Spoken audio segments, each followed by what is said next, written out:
E estamos começando mais um Desconstruindo. Eu sou o Thiago Cabelo e hoje vamos continuar com o nosso papo de RPG. É isso aí, meu querido Thiago Cabelo. Hoje nós voltamos com os nossos convidados do programa anterior, que são eles, o Leonel Caldela, o André Godirro e a Nicole. E o que vamos falar? Thiago, vamos falar sobre o que seria originalmente o programa. Exatamente. Falaremos aqui sobre RPGs obscuros, não é isso, Thiago? Isso, o formato ficou bem divididinho, né, cara? Cada um falou um, depois a gente fez vários turnos e tal. Ficou legal porque tem vários RPGs, cara. Falamos sobre vários RPGs mais obscuros, mais desconhecidos, né, cara? Teve RPGs que nem são tão desconhecidos, né, cara? Que na época eles eram mais famosos, hoje em dia eles meio que sumiram. Mas, pô, tem vários RPGs muito legais. Lembrando que RPG obscuro, mais uma vez, não é aquele RPG sombrio, de terror, né? Isso, obscuro, na verdade, é um RPG que ele não é tão conhecido. Ou seja, o RPG que está fora do mainstream. Isso não é demérito nada, muito pelo contrário. Tem RPGs aí que a gente vai falar que a gente gosta bastante. Então, eu espero que vocês gostem aí do nosso papo. É um papo bem curioso, que depois aí de uma suíte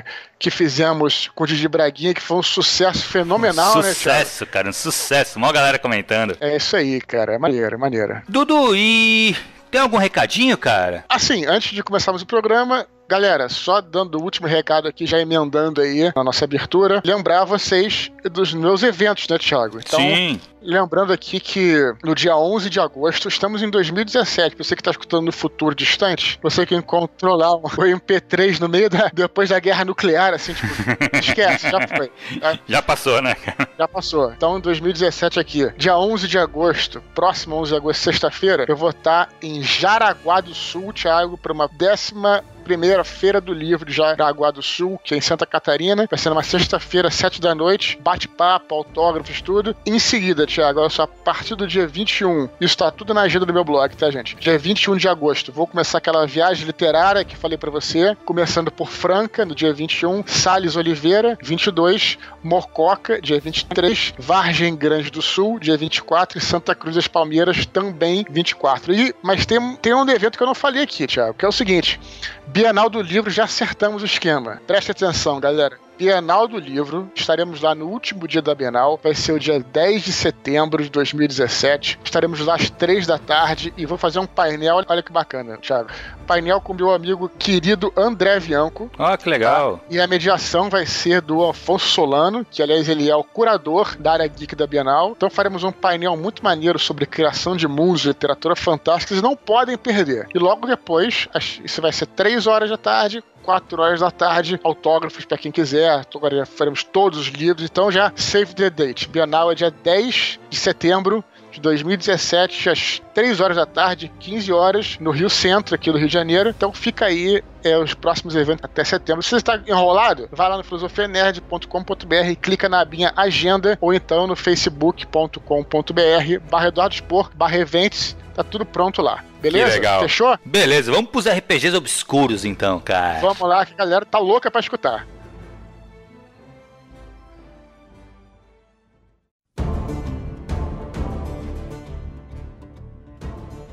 Começar com esse bloco então, vamos começar a falar finalmente dos RPGs obscuros, né, cara? Quem começa a falar aí de algum RPG que acha mais obscuro? Eu não sei se é o RPG mais obscuro, mas eu posso falar do RPG obscuro que eu mais gosto, que é um RPG chamado Rifts. Esse aí nem eu sabia. É da Palladium. Exatamente. Ó, O os Rifts velhos é o aparecendo aqui. Exatamente. Palladium, É não da é? Palladium, exatamente. O Rifts é tudo. É o RPG salada. Você pode jogar com o que você quiser. É terra pós-apocalíptica, ou seja, alguns anos no futuro, e mistura tudo. Tem cyberpunk, ficção científica, fantasia, horror, western, mitologia. Você pode jogar com um deus nórdico. É altamente bizarro. E o sistema é uma merda. O sistema do Rifts é uma... Sério, O importante é dizer que o sistema obscuro que a gente escolheu pra abrir é uma merda. Não, o que eu quero dizer é o seguinte: o sistema é uma porcaria, mas a ambientação é excepcional. É muito legal, é muito, muito divertida. Então a questão é a seguinte: é um jogo que eu joguei durante muito, muito tempo, joguei por anos, única e exclusivamente porque a ambientação é excelente, porque o sistema é uma porcaria. Não joguem, não joguem. Só que... Nicole, você acha que ele é salvável pra adaptável pra algum outro sistema melhor? É salvável e você não precisa nem adaptar. Porque, graças ao Kickstarter, e hoje em dia vários RPGs estão sendo ressuscitados por causa de crowdfunding e financiamento coletivo, fizeram uma versão Savage Worlds do Rifts. Então, usando um sistema de regras super simples, que é o do Savage Worlds, que também é super adaptável, com essa ambientação fantástica. Então, se vocês forem procurar jogar Rifts algum dia na vida de vocês, por favor, usem a versão Savage Worlds, não vão para o RPG original. Mas só um detalhezinho que o Savage Worlds é praticamente o novo GURPS, né? Porque ele é super maleável e adaptável, né? O que é, gente? O que é o Savage Worlds? Também é outra parada que eu também não sei. O que é Savage Worlds? Você não conhece não, cara? Saiu até nacional aqui. Ele é um novo sistema genérico, muito mais simples, funciona realmente melhor para ambientação pulp, mas o cyberpunk dele é também muito jogável. Já joguei em versão faroeste, já joguei em versão horror. O fantasia é sempre sem graça porque se compara ao gigante do D&D, mas você joga um fantasia realista numa boa com o Savage Worlds também. No Brasil, com qual nome? Savage Worlds? Com esse nome. Savage Worlds. Pela editora Retropunk, se eu não me engano, cara. Isso. E eles até estão lançando agora, ou no último Diversão Offline, ou no último Anime Friends, eles estavam lançando com o standzinho lá, mostrando, foi no Diversão Offline, aqui no Rio, ano passado. Eles estavam lançando o suplemento de fantasia, com mais regrinhas, com mais feitiços, porque o primeiro é tipo um GURPS mesmo, um manual genérico, e depois tem outro Savage Worlds para outras coisinhas tipo GURPS. É um novo GURPS, cara, é o GURPS dos anos 2000. Muito simples de jogar, funciona, além de ter, se eu não me engano, usa todos os dados, tá? Os dados de D20, não é D6 do GURPS. Mas, por exemplo, usa cartas pra iniciativa, certo? Então, baralho de cartas. Então, por exemplo, quem tira o Coringa pode decidir agir em qualquer momento da ordem de iniciativa e com 1+2 no rolamento, por exemplo, sabe? E aí depois você reembaralha todo o baralho. E, claro, depois vence o Ás, né? O Ás tá na frente, dama, darará. Os naipes vencem uns aos outros. Enfim, fica legal de jogar. Então você nunca sabe quando vai começar a iniciativa, você joga a cartinha. É bacana pra Pulp, eu indico muito. Mas se você der uma busca rápida no Google, vai ter Savage Worlds Duna, Savage Worlds Star Wars, que a galera vai fazendo, sabe? E deixando pro PDF baixar, aquela coisa bem... Também já teve GURPS Star Trek, GURPS Star Wars, tudo. Lembrou muito esse lance do GURPS. E é legal que tem nacional, tá em português. Tá uma edição que é do tamanho de um formatinho de gibi da Abril, vocês lembram? Aquele formatinho pequeno e tudo mais e tal. Então é bom de carregar na mochila, bom de ter na mesa, sabe? Não é um livrão grande, pesado, tem até o hardcover americano, mas a edição nacional preferiu o formatinho barato, sabe? Muito legal de ter a mesa ou levar, ler no metrô, sabe? Tranquilo, sabe? Bem bacana. E voltando pra Nicole aqui, só pra encerrar a questão do Rifts, né? Você jogava com o quê? Qual tua personagem? Tinha vários. Depende do jogo. Sim, normalmente a ambientação básica do Rifts, você joga na América do Norte, que não é mais, obviamente, um país, não é os Estados Unidos. É uma área grande que é governada por uma grande, que eles chamam de coalizão, que é um estado militar, praticamente, não necessariamente bonzinho, e que, obviamente, tem todo um esquema das corporações também, tendo influência. Mas como é uma salada de frutas total, tem coisas do tipo poderes psionicos e tem raças diferentes, então você pode ser um dos soldados da coalizão comuns, que são os guardas, são os dog boys, que são tipo um cão humanoide mutante que tem poderes psionicos. É altamente bizarro.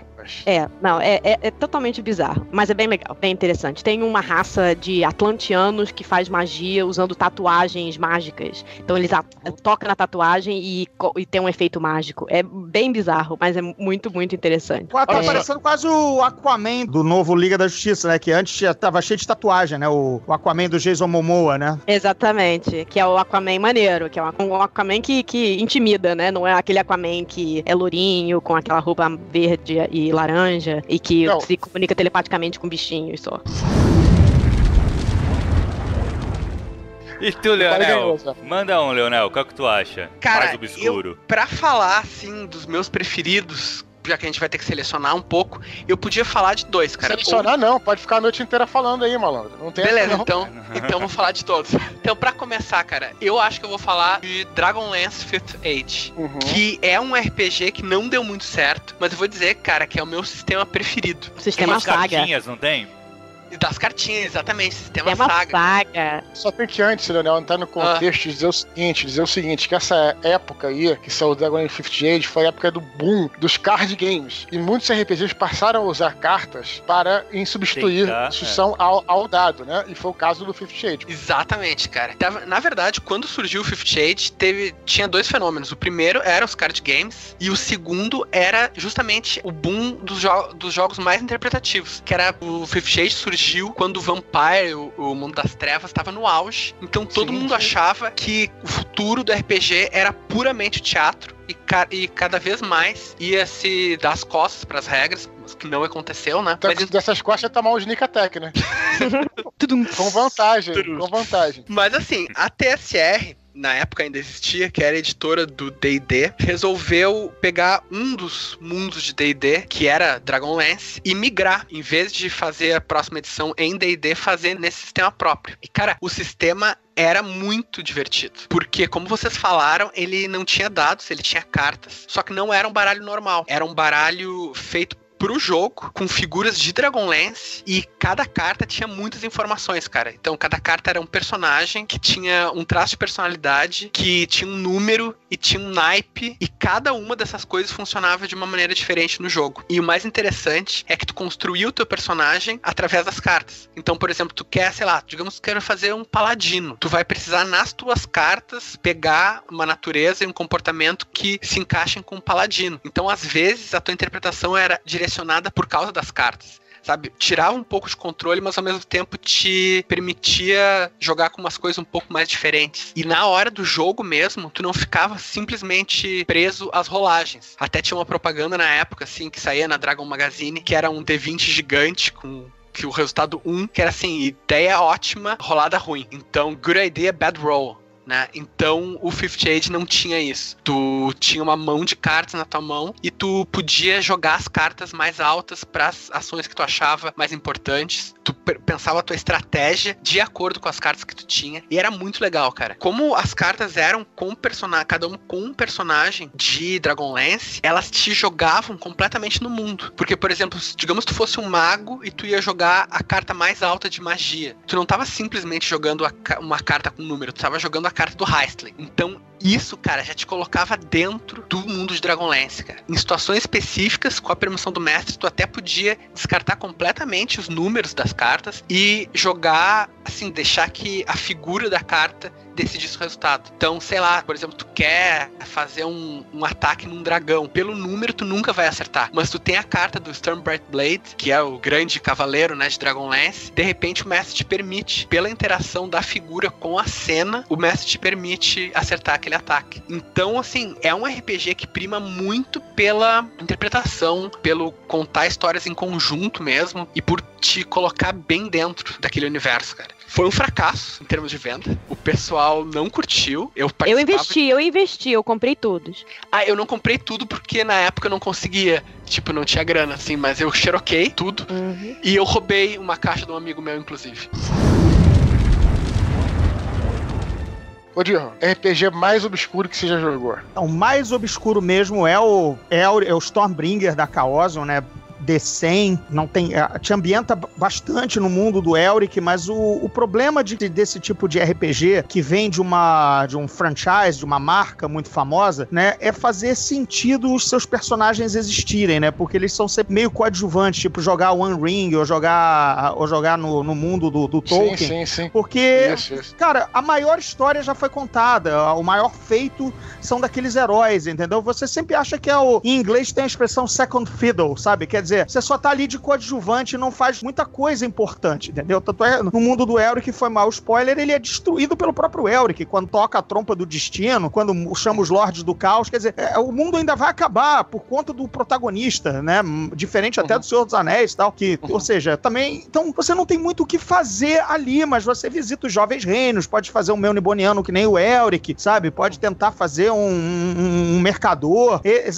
Claro que o RPG te leva, às vezes, cruzar o caminho do Elric pra ter algo mais emocionante. É meio que pra fã. pros leitores, sabe? É uma coisa bem de nicho, pequena e obscura mesmo. Olha, eu sou super fã dos livros do Elric, eu quero jogar uma campanha aqui pra encontrar com ele, pra de repente ajudá-lo, ou ele matar todo mundo, já que no livro ele também mata todos os aliados e as mulheres, por conta da espada maldita que ele tem, tudo mais. Então, esse é o mais obscuro. É percentual, né? Então também não tem lá muita graça. Você tem 70% de medibalismo, 90% de luta de espada. O Elric consegue ter, com a ajuda demoníaca e a Stormbringer, ele tem 120% de esgrima, né? De talento com a espadachim 120%, né? Então tem uns negócios assim que já começa até a sair da curva matemática. É um RPG antigo, sabe? RPG antigo, muito mal diagramado, muito feio a arte. Passado pra D20 também não fez lá muito sentido, porque tem que mudar todos os spells, né? Porque tudo no mundo do Elric é invocação de demônio e tudo mais, né? Nunca há, não tem o Fireball, sabe? Então quando ficou pra D20 também ficou estranhão. Então esse é o mais assim, obscuro mesmo. Thiago, você, cara, vamos lá. Cara, eu acho que é o que eu mais gosto, que é o Cult, que por sinal também vai ser relançado agora. Cult, ele é demais. Talvez o jogo de terror mais foda que já foi lançado, pelo menos na minha opinião. Ele tem o problema dele também é o sistema, pelo menos era, né? Primeira, segunda e o terceira edição, que ele é muito baseado, ele era um GURPS, só que com D20, em vez de 3D6. Então era aquela mesma coisa, cara. Complicado de montar o personagem. 5 horas pra tu montar o personagem. Não era um sistema divertido e tal. Mas o cenário deles é muito legal. O cenário assim, como? Na verdade, a gente vive numa realidade que na verdade é ilusão. Ele é baseado num gnosticismo. Que é assim, o Demiurgo, que seria uma entidade suprema, ele criou a realidade. Aprisionou os seres humanos aí. Só que no caso do Cult, o Demiurgo sumiu, desapareceu. E quem tá tomando a conta agora são os Archons e os Anjos da Morte e tal. O legal é que tem que são seres super poderosos e eles tentam manter a ilusão, que é uma prisão pros seres humanos, né? Cara, mas tem, assim, qualquer coisa que você quiser jogar no terror, tem como você encaixar ali. Eles têm até um exemplo de você, como montar um vampiro, que aí ele é pesadíssimo, assim, o jogo. Pra mim, eu acho que eu joguei pouco pelo que o jogo é, sabe? Eu joguei acho que umas 2 campanhas, tentei mestrar uma vez, mas não rolou. Mas agora vai sair essa nova e eu já provavelmente vou mestrar e ir pra uma campanha grande. O Caldela conhece também, né, Caldela? Eu já vi tu falando do Cult. Já, cara, Cult era o RPG que eu queria muito jogar quando eu era adolescente. Que eu lia resenhas do Cult, tinha até uma revista da White Wolf. Aquela capa era animal, né, cara? Que era o anjo pendurado assim, com animal. Cara, eu ficava babando. E eu sempre fui muito fã do Clive Barker, né? Que era o escritor de terror, aquele que fez os filmes Hellraiser. E o Cult bebe muito do Clive Barker. Sim. Então eu era maluco pra jogar isso, cara. E eu consegui jogar mais tarde. E assim, Cult, realmente, eu não conheço nenhum RPG que seja mais pesado em termos de conteúdo. Não. As desvantagens do Cult, a gente tá acostumado com aquela desvantagem, sei lá, cegueira, ou digamos, sei lá, código de honra. A desvantagem do Cult era assim, vício em drogas pesadas, maníaco sexual, era segredo sombrio, só que o segredo sombrio... Tinha o Dark Secret, né, cara? Pode crer, muito legal, pode crer. Era umas coisas, assim, era muito pesado, mas era feito pra realmente tu jogar com personagens que estavam, assim, no nível mais baixo da experiência humana, sabe? Não é pra ser herói, né, cara? Não. E era por isso que eles conseguiam ver através da ilusão, né? Em lugares que tinha muita violência ou muita tragédia, aparecia a realidade. E a realidade era sempre um negócio horrível, assim, é como se fosse um inferno. E a gente vive na ilusão. Vale lembrar aqui também que é interessante que o Cult é um RPG sueco. Ou seja, já é diferente de outros RPGs tradicionais, porque a maioria dos RPGs que a gente tá falando até agora ou são americanos ou ingleses. Então, de ter um RPG já que não é originalmente de língua inglesa, já é um outro ponto a mais. Vamos lá, Dudu, e tu? Qual o RPG mais obscuro pra tu? Cara, olha, eu vou falar, eu não sei se é o mais obscuro, eu vou falar um que eu mais joguei e que eu mais gostava. Antes, vou fazer de novo aquela advertência, né, que mais obscuro não é o que é bizarro, é o que tava fora do mainstream, que, na minha opinião, gostava pra caralho de jogar e de mestrar e jogar Desafio dos Bandeirantes, que era um RPG que a galera, na época, o nego zoava pra caralho, vai enfrentar Saci Pererê, vai enfrentar um bolo sem cabeça, o nego brincava pra caramba e tal, e eu adorava jogar, cara. Pô, o Desafio dos de Bandeirantes é o seguinte, é um jogo feito por os brasileiros, baseado em pesquisa, teve muita pesquisa para os caras fazerem o desafio. O sistema dele é excelente, inclusive o sistema de magia é muito bom. E na época até na época que era a época do AD&D, que tem um sistema mais engessado de magia, pô, ele tinha um sistema ótimo de PowerPoint, que você podia duplicar, botar mais 2 pontos de energia e, puta, era excelente. E, cara, era muito bom mesmo. A gente jogava, tem a Terra de Santa Cruz, né, que era como se fosse uma versão fantástica do Brasil. Só que a gente jogava na versão histórica, era como se fosse mesmo no Brasil, Inglaterra, tudo, etc. E tinha personagens fodas. Tinha, por exemplo, um bruxo que vinha da Inglaterra escapando da Inquisição, tinha um guerreiro que era o Bandeirantes, era excelente, a gente fazia tudo baseado em coisa histórica e tal, muita coisa dentro da mata ali com os índios e tudo. Então, nossas aventuras de Desafio de Bandeirantes sempre foram muito legais. É um RPG que, como eu disse, talvez tenha sido subvalorizado, até porque a galera zoava, como eu falei, a galera zoava muito e tal, então não sei se isso prejudicou ou não, mas eu sei que o livro é excelente. Você pegar o bestiário deles lá, o Monster Manual dele lá que tem no próprio livro, cara, a pesquisa que os caras fizeram de criaturas folclóricas e passaram aquilo pra estatística é maravilhoso. Então, poxa, sempre recomendo, gostei pra caralho. Alguém já chegou a jogar também? Desafio? Ou foi só eu que joguei? Ô, Dudu, posso até falar um negócio do Bandeirantes? Porque eu jogo RPG toda quinta-feira com um dos co-criadores, né? Que é o Dudu Ricon, né? Os co-criadores lá com os outros 2 sócios, tudo mais. Ele tá querendo ressuscitar o Bandeirantes, fazendo tipo edição de aniversário, 20 anos, alguma coisa assim, 20 e poucos anos do desafio, mas já tá trabalhando no novo material, tá no dilema do sistema, usá-lo ou usar algo mais moderno e tudo mais. E o que eu tô fazendo grande campanha pra que ele passe é que ele vire Savage Worlds, porque já tá em português, entendeu? E adapta redondíssimo pra regra, né? Porque o Savage Worlds é isso, tem mosquete, tem feitiço, tem criaturas variadas, pequenos poderes, enfim. Então pode ser que a gente veja o Desafio dos Bandeirantes retornando aí no mercado por conta de, assim, nostalgia e aproveitar realmente o momento do RPG nacional. Legal. Tinha umas classes maneiras, tinha o Jesuíta, por exemplo. E como era um sistema bem diferente do AD&D, alguns feitiços simples, como por exemplo o Exorcismo, que no D&D lá, sei lá, a bênção é de nível 1, é um feitiço meio merda. Mas, pô, no desafio você ter um Exorcismo lá, era um troço, puta, é quase um Turn Undead também, sabe? Puta, era excelente, cara, eu gostava muito.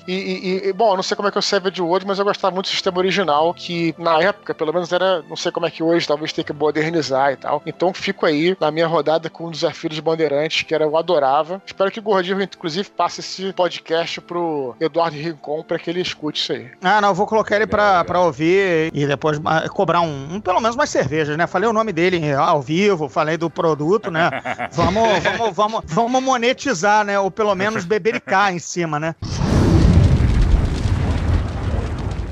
Então, cara, final do primeiro turno, vamos começar agora o segundo turno. Nicole, mais um RPG obscuro. Eu vou fazer uma segunda rodada e vou meio que enjambrar 3 em 1. Eu vou fazer um 3 em 1. Eu vou fazer o seguinte, porque eu vou falar de alguns RPGs obscuros de temática japonesa.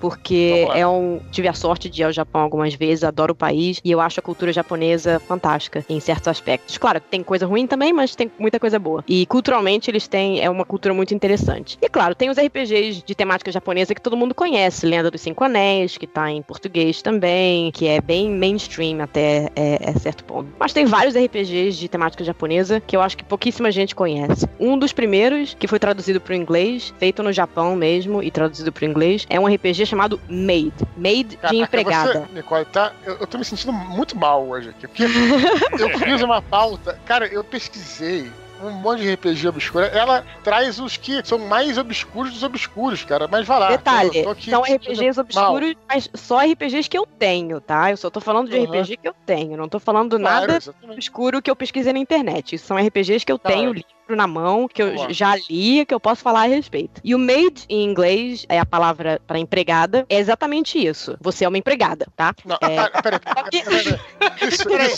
É o RPG da novela das 7? Não é RPG da novela das 7, os empreguetes? É um pouco mais bizarro que isso. Isso é cara do Japão, Nicole. Exatamente. Isso é caro do Japão. Deixa eu explicar. Eu não sei se vocês conhecem, mas no Japão existe um fenômeno chamado maid café. É um café onde você vai e as garçonetes estão todas vestidas de empregada, tá? Ou seja, existe toda... No imaginário cultural japonês, existe essa coisa do achar empregada uma coisa interessante, atraente, até certo ponto. Obviamente são garotas jovens que vão estar vestidas de empregada. É o equivalente japonês a um Hooters. Só que a diferença é que em vez das mulheres estarem com o peito de fora, como é nos Estados Unidos, elas estão só vestidas de empregada. Existem O podcast ficou bem melhor agora, hein? Não sei porquê.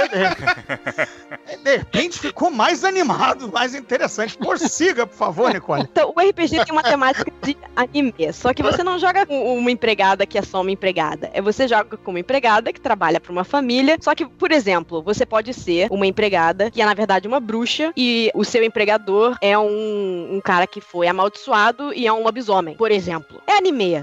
A parada é louca. E o seu mestre pode ter sido capturado por ninjas, assassinos, e você tem que encontrá-lo novamente, salvá-lo desses ninjas. É mais ou menos esse o esquema. Você joga como empregada, mas não é uma empregada normal. Pode ser empregado também, claro, você não precisa ser empregada do sexo feminino, mas na cultura japonesa, em geral, é feminino. Então, esse é o RPG bizarro número 1. RPG obscuro número 2 é um pouco mais, bem mais família, nesse sentido. É um RPG chamado Eu quero ver o que tem aí. Vai. Esse é bom. Golden Sky Stories. São histórias do céu dourado. E esse RPG foi feito como um RPG família mesmo. Então, é um RPG que, assim, é ideal pra você apresentar pra sua família, se você quiser começar a jogar com um filho pequeno, e pequeno mesmo. Não precisa ser adolescente, não. Pode ser criança, porque o jogo foi feito pra você jogar sessões super curtas, tipo de 1 ou 2 horas, e as regras são super simples. E a ideia você joga a ambientação, o Japão rural, um vilarejo pequeno, e os personagens são todos o que eles chamam em japonês de Henge, que são animais com um pouco de magia que podem assumir forma humana por períodos super limitados de tempo. Então é isso. Tipo Henge Okai que tinha no Karatu, né? Exatamente. Só que você é só um animal com um poder mágico limitado que vai se aventurar. É basicamente isso. Então é super tranquilo e é exatamente isso. Você vai derrotar um ser maléfico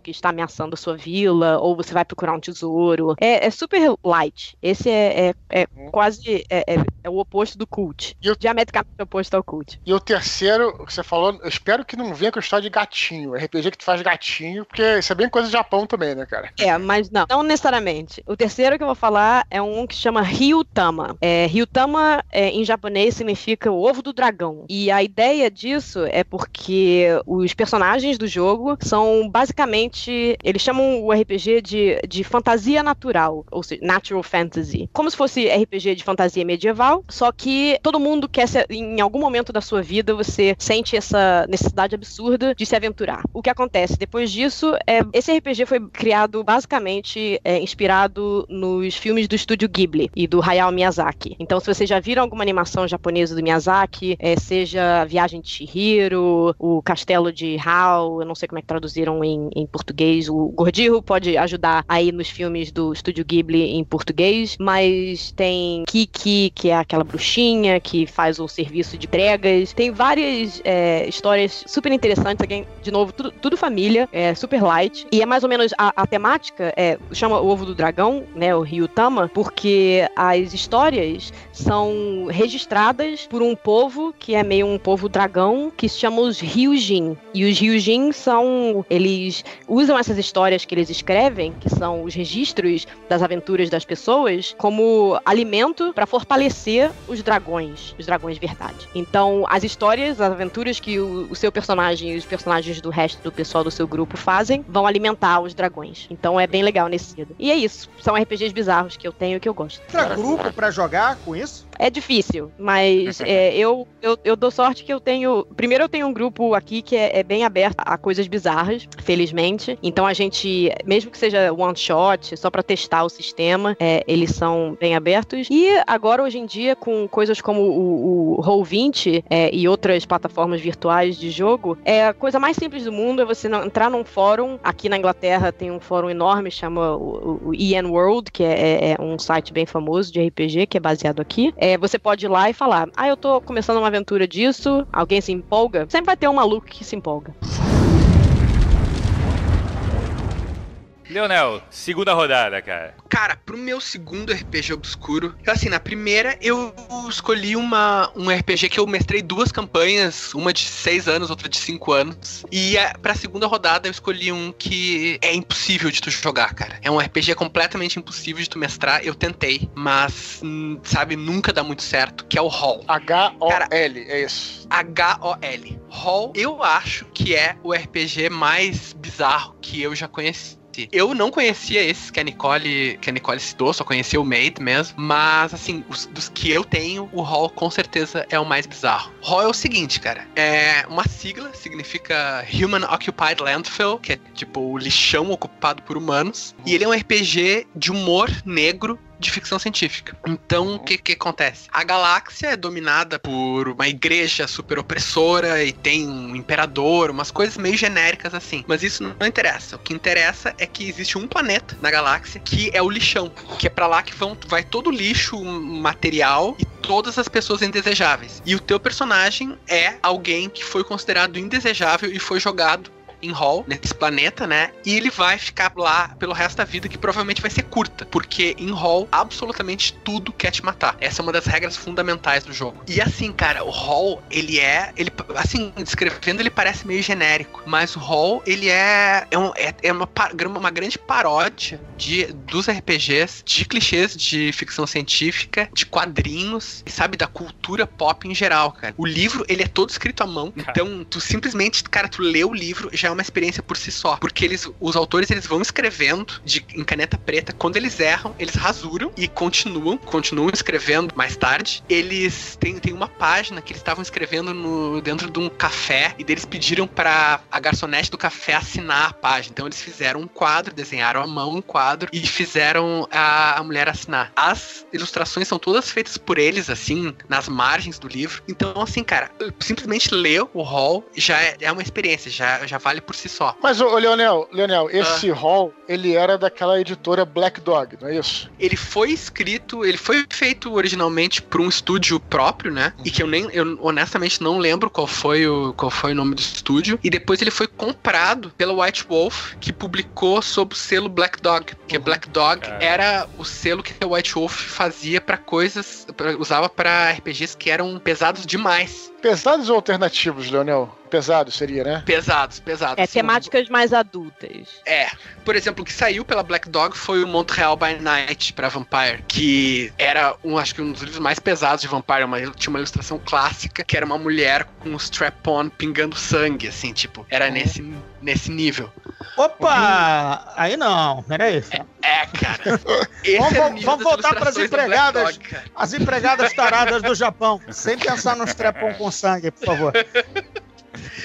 E, cara, mas o Hall, o tipo de humor de Hall também é nesse nível, sabe? Tipo, eles falam de mutilação, de pessoas que têm fetiche por fazer modificações corporais em outras. Cara, é tudo tratado como piada. Cara, tem uma regra que é muito legal, que é o seguinte: todas as armas no jogo tem o dano normal que elas causam e tem também o fator de angústia, que é o seguinte: tu fica, se tu vê uma arma daquelas, tu já começa a ficar com medo, então tu já começa a ficar angustiado, tu já sofre penalidade. Então toda arma tem o seu dano e o seu fator de angústia. Eu acho que é a única regra jogável realmente do Hall, porque de resto, cara, eles param regra no meio, eles começam a escrever uma regra e dizem assim: não, quer saber, isso aqui tá chato, eu vou parar de escrever essa merda e tu inventa o que tu quiser. O livro é todo escrito nesse estilo, assim, cara. Mas você não chegou a jogar, não conseguiu jogar nenhuma vez, né, Daniel? Só leu o livro e não deu pra... Nem conseguiu ter, nem fez uma ficha, alguma coisa assim, não? Então, o Hall, ele não tem sistema de criação de personagens, ele só tem set. Cara, aí realmente fudeu o barraco, cara. Cara, não, assim... É pra ser injogável. Ele tem uns 7 ou 8 personagens pré-prontos, que são completamente desequilibrados, assim, tipo, tem um cara que é tipo surfista prateado e tem outro que é uma criança, assim. Eu tentei jogar uma aventura de Hall uma vez, mas o mestre, assim, realmente só queria nos matar e a gente morreu e, assim, não teve graça nenhuma. E eu tentei mestrar uma campanha de Hall usando... Eu nem sei qual sistema que eu usei, cara, pra usar sua ambientação, mas, assim, Hall é anárquico demais, cara. E chega uma hora que, pelo menos pra mim, ele começa a ficar pesado. Porque se os jogadores entram no clima, cara, cada um vai fazendo uma coisa pior, mais escabrosa, e tu chega uma hora que tu não consegue mais rir, assim, o humor negro tá tão pesado que tu não consegue mais rir. Mas, assim, eu acho que vale muito a pena ler. É um RPG muito divertido de ler.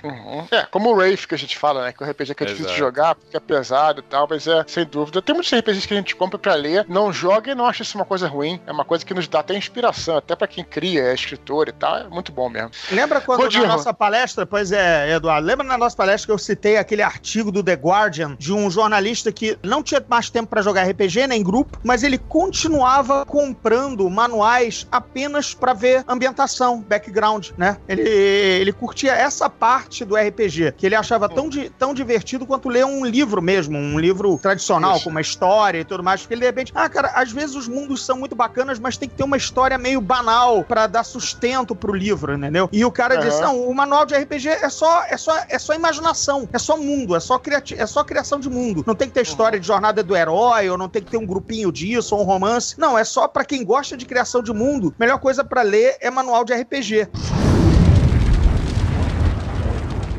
E mesmo agora, a tua próxima recomendação... Recomendação, aí vamos para assim, GURPS não é obscuro, mas muitos suplementos de GURPS são, e alguns até tinham ambientações, né? Por exemplo, a gente tem até versão de Vampire pro GURPS, para você ver como estava popular na época, tanto o GURPS quanto o Vampire, que eles fizeram um joint venture de lançar a versão de GURPS do Vampire, eu cheguei a jogar e tudo mais, mas eu vou mesmo pro mundo de cyberpunk de GURPS, que era o Cyberworld. GURPS, Cyberworld, mundo cyber, né? Mundo cibernético, que era em cima do Cyberpunk 2020, não? Não era o Cyberpunk 2020. Era algo criado lá, mas talvez seja, eu deveria ter pesquisado aqui enquanto todo mundo tava falando, se foi realmente dos criadores do Cyberpunk 2020, né? Mas o fato é que ele tinha coisas muito legais a partir de novo, Cyberpunk ficou datado, mas na época, o que a gente tinha, né? Sempre aventar, assim, as grandes coligações comerciais do mundo, né? O que seria a coligação China-Rússia? Como ficaria o Império Americano fragmentado se tivesse separado os Estados Unidos e os Estados Desunidos e tudo mais. Então, ele tinha um conceito de história, um background muito bom de jogar, e ele tinha uma classe de assassino cibernético que não é classe, que era o nome, porque GURPS não trabalha com classe, né? Mas você podia comprar o pacote, entrar, fazer um personagem que chamava-se Rusiak Zero Man. O nome é foda. Rusiak Zero Man. Aquele cara, assim, o cara não tava em nada na rede, sabe? Era o zerado, sabe? O Zero Man, e ele era Rusiak. Então parece que ele é assassino russo zerado, sabe? Assim, aquela imagem que você, jaquetão preto, olho cibernético, cabelo meio platinado, meio Roy Batty, do replicante do Blade Runner, sabe? Assim, aquilo era um Rusiak Zero Man, sabe? Com sempre um chicote monofilamentar pra arrancar o teu braço com uma chicotada só, né? Aquela maluquice de cyberpunk, né? Agora, as armas eram muito maneiras. Tinha a Gyrok, que a gente chamou de giroca, né? Porque o nome pedia, né? Vou meter a giroca nesse filho da puta, entendeu?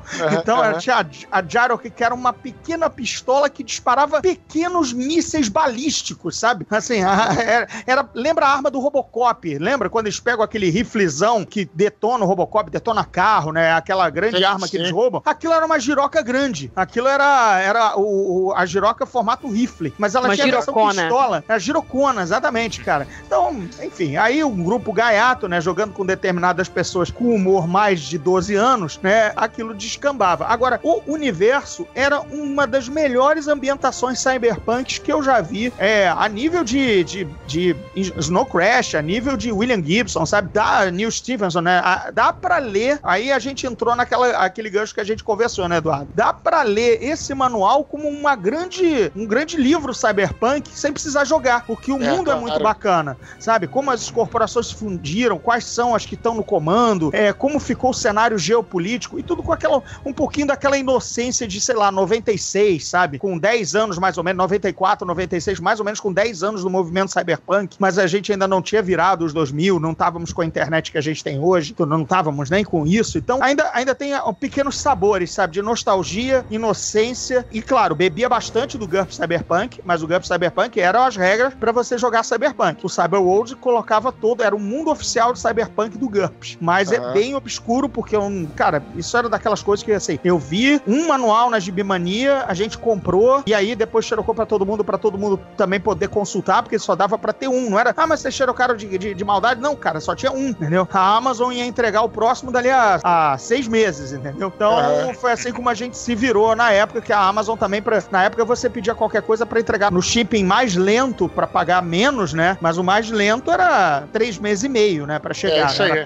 É isso aí. Também, a gente também tinha esse problema, né? Que a Amazon já estava estabelecida em 96, 97. A minha conta da Amazon é de 97, por exemplo. Né? Me arrisquei a fazer. Né? Esse é o meu segundo. Thiago Cabelo, agora é você. Cara, vou falar um RPG que eu não sei se vocês conhecem, cara, mas eu gosto bastante. Vamos lá. É All for One, Regime Diabolique, conhece? Caralho. É um tipo... Caraca, esse é bem obscuro mesmo. É tipo Três Mosqueteiros, né? O negócio. Só que é um mundo fantástico. São os Três Mosqueteiros, só que no... É a versão Falkenstein dos Três Mosqueteiros. Exato, cara.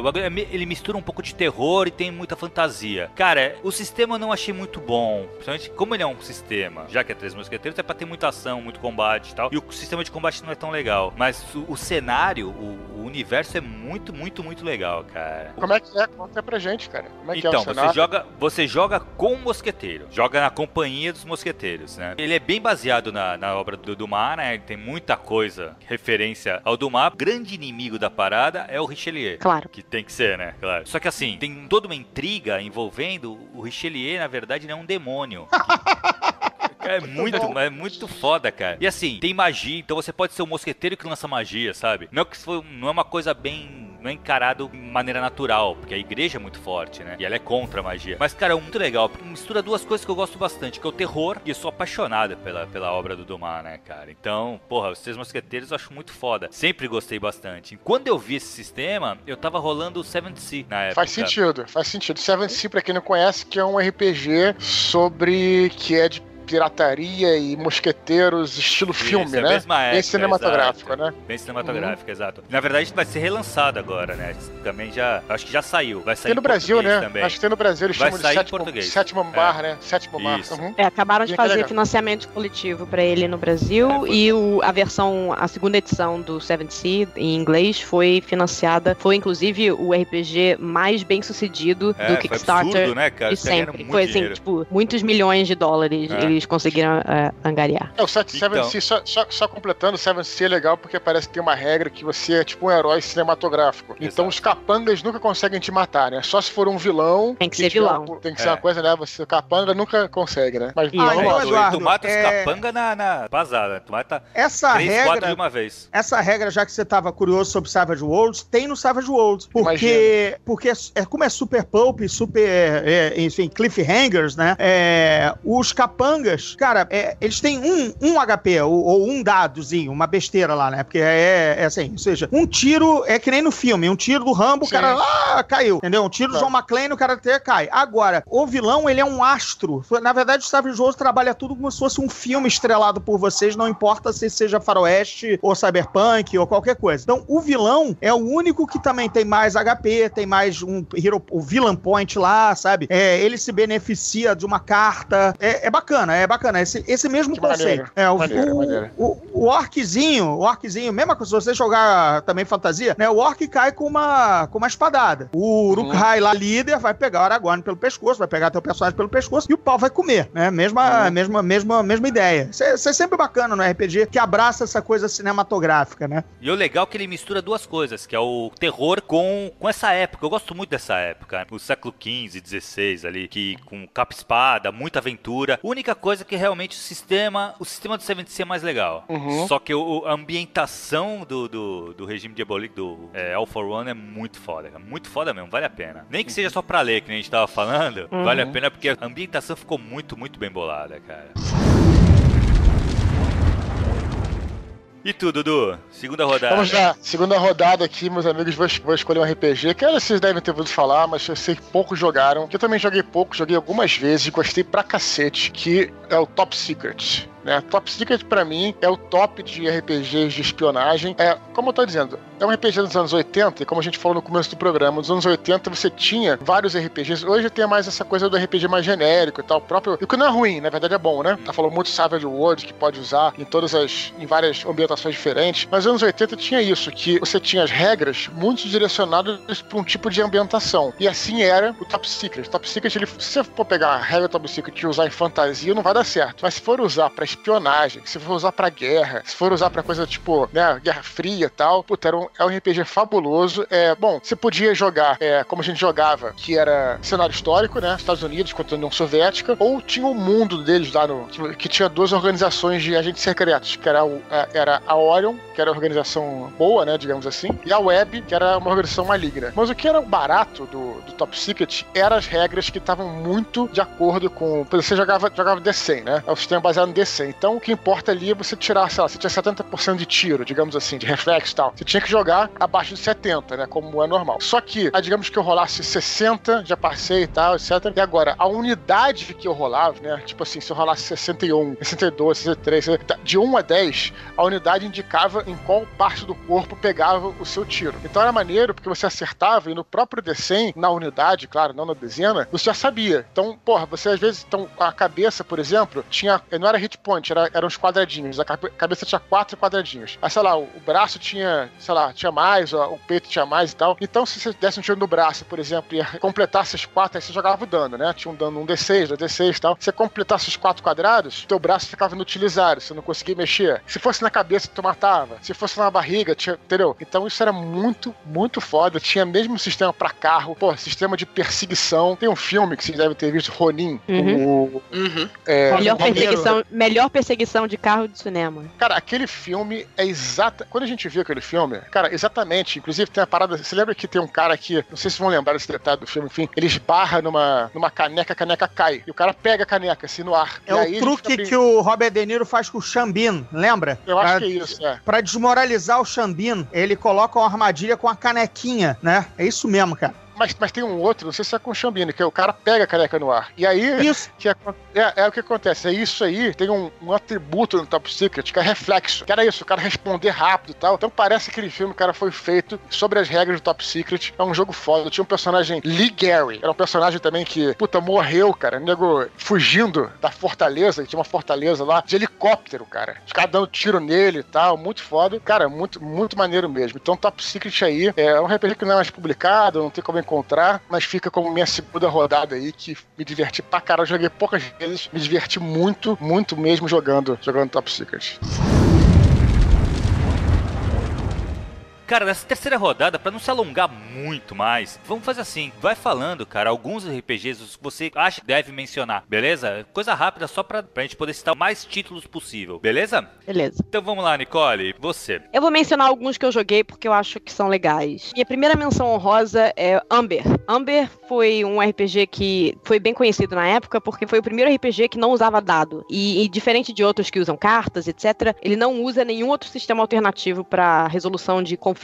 É basicamente, se você tem um atributo maior do que o do seu oponente, você ganha. É basicamente isso. Então ele é bem pra roleplaying. E ele é baseado nos livros do Roger Zelazny, As Crônicas de Amber, que não foram traduzidas pro Brasil em português, mas existem em português de Portugal. É livro de fantasia, obviamente. Outro que eu acho bem legal é um RPG que esse é bem mais obscuro, nesse sentido, chamado Unknown Armies. Não sei se algum de vocês jogou, mas Unknown Armies era muito legal porque é tipo uma versão meio que detetives ocultos, quase super-heróis de poder baixo, meio Illuminati, meio Os Invisíveis do Grant Morrison, magia, coisas esquisitas, oculto, sobrenatural. É bem legal. Unknown Army, exércitos desconhecidos. Cara, é bem legal. Reforço legal. Reforço que tô me sentindo mal, cara. Achava que eu conhecia de RPG. Ô, Godinho, porra. Não, mas o legal do Unknown Armies é que ele voltou também agora com o Kickstarter. Então vai ter uma versão nova. Eu não sabia, não. Vai ter uma versão nova do Unknown Armies saindo em breve do forno. Então, a volta dos que não foram, graças a financiamento coletivo, todos os RPGs obscuros estão voltando. E o último que eu queria mencionar também, esse é preferido do coração, eu nem considero ele tão obscuro, porque pra mim ele é lá em cima, é o Ars Mágica. Ars Mágica... Sim, era maneiro. A gente jogou uma aventura juntos, lembra, Nicole? Você tá lembrada dessa aventura que a gente jogou na tua casa? Foi irada, né? Foi irada, né? Ars Mágica é sensacional. Ars Mágica, magia tradicional, ordens de magia, inclusive a Casa Tremere do Vampire veio do Ars Mágica. O Mark Hain, né, que escreveu Ars Mágica. E o Ars Mágica, uma das campanhas mais legais que eu joguei de Ars Mágica foi uma com o pessoal da faculdade, na época, em que o nosso mestre fez uma campanha arturiana, em que todos os personagens eram, obviamente, ninguém famoso, não eram cavaleiros da Távola Redonda nem nada, mas tinha alguém que era uma bruxa meio Morgana, mas obviamente bem menos poderosa. A minha personagem era uma noviça de Glastonbury, totalmente inútil, era bem pelo roleplay mesmo, ela não fazia magia, não tinha poder especial nenhum, não. Mas a gente tinha, o objetivo do nosso grupo era conseguir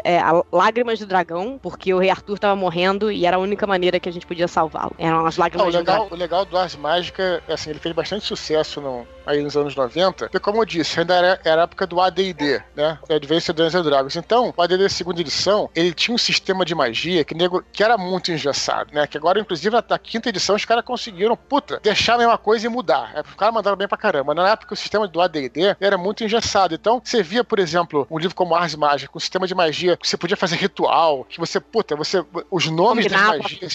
Você combinava partes diferentes da magia, da forma e da escola, sim, etc, para efeitos diferentes. Irado.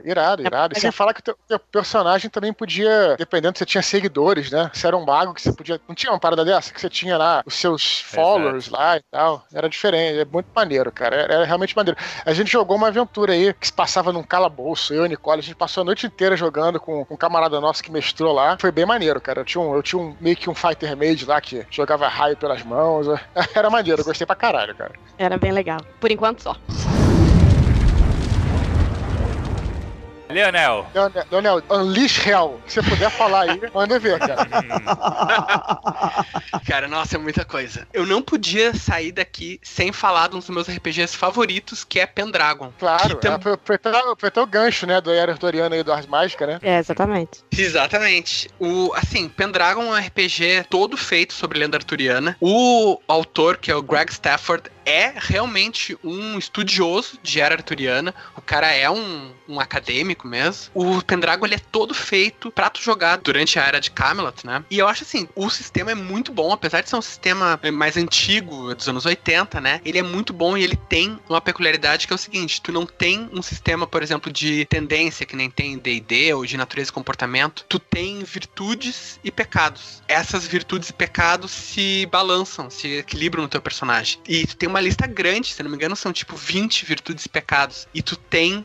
a tua interpretação é guiada por isso. E às vezes tu faz um teste, por exemplo, de uma virtude ou de um pecado pra tu poder tomar algumas decisões no jogo. Digamos assim, que tu tem corajoso 16 e covarde 4. Todos os números sempre precisam chegar a 20. Tu joga pra tu fazer uma coisa muito covarde, digamos assim, tu quer fugir de um combate e deixar os teus amigos pra morrer. Tu tem que fazer um teste de covarde, porque senão o teu personagem, ele é muito corajoso. E o contrário também é verdadeiro. Digamos que tu queira, sabe, fazer um ato heróico. Se tu é muito covarde, tu vai ter que fazer um teste de coragem pra ver se tu consegue fazer aquilo. Isso é legal, cara. Cara, é genial. E isso direciona a interpretação do personagem de um jeito assim que tu acaba usando as características emocionais e psicológicas dele durante o jogo. Vale muito a pena tu interpretar no Pendragon, porque a interpretação te dá ferramentas pra tu interagir com o mundo. Não só pra tu, digamos, entre muitas aspas, fazer de conta, tu entende? E é outro RPG que ganhou uma edição nova graças a Kickstarter.